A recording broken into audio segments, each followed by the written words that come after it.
Hi guys, this is Hamza from ImagineArt, and in today's tutorial I'm going to show you how you can generate photos and videos for your fashion brand, saving you time and thousands of dollars worth of production costs.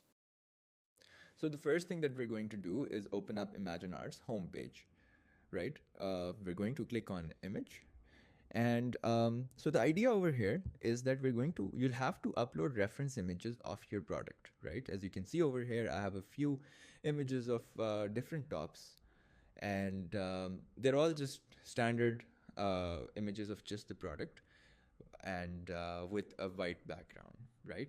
You're going to click on the plus button, and as you can see on my screen over here, I'll select this image, right? As you can see, once I click on the image, you'll see that it gets added over here, and the functionality below gets selected as edit, right? Now, all of the models that are available to me are all the models that are available to me that offer editing. I can only see those here, right?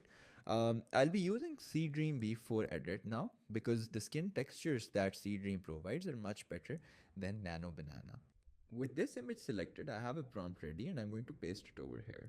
So my prompt says a beautiful model wearing the shirt from the reference image, the high quality editorial style photo shoot, sunny highway in the desert background, and a wide angle fisheye lens, right? And I can select from a range of aspect ratios that are available to me. I'll select the 9:16 aspect ratio since we're doing this for mobile. Of course, you can select an aspect ratio that suits you the best in that regard. And I'm going to click on create.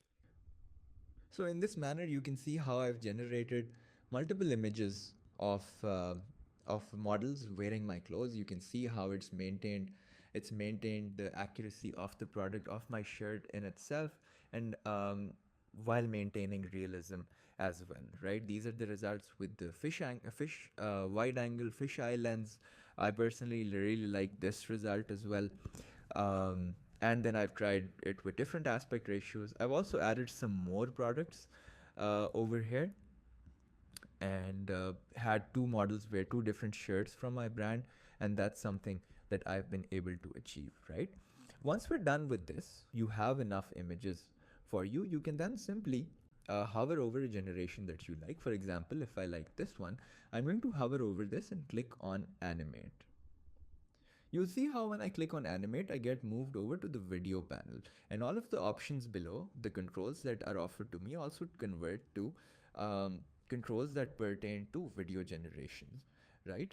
And the reference image that I hovered over on gets added over here as a reference image. Now, you have a range of different models that you can select at this time, right? We just recently launched Google Veo 3.1, so I'd also like to demonstrate its capabilities, right? With these aspect ratios selected and the model selected, I'm not going to enter any prompt, right?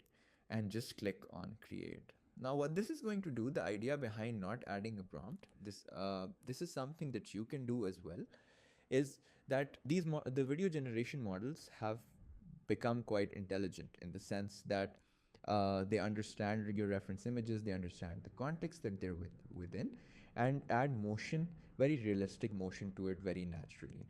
And in that sense, you can get the results that I'm going to show you now.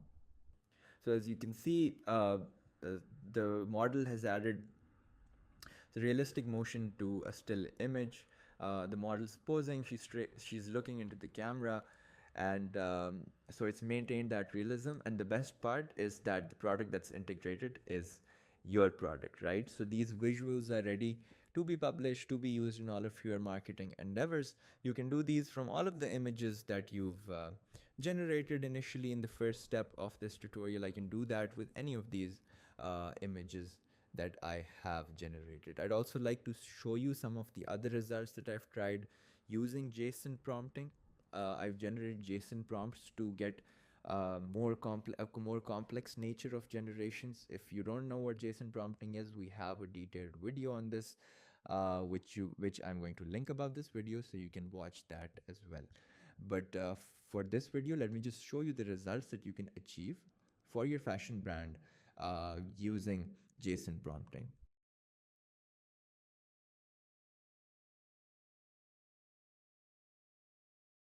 Right, so this result, then this Y2K style video that I created, I'm just going to unleash hope. Just going to unleash it.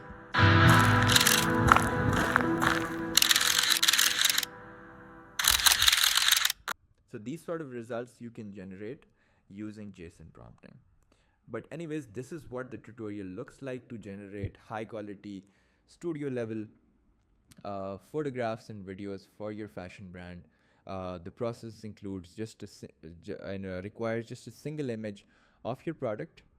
You can then use ImagineArt to add it to have a model wear it, to place it in different scenarios and generate images for it. And then the next step would involve animating those images to generate studio level cinematic visuals that are just much as good as any photo shoot that would be conducted by a full-fledged production studio. I hope this tutorial has been helpful for you guys. I look forward to seeing all the creative things you come up with using ImagineArt.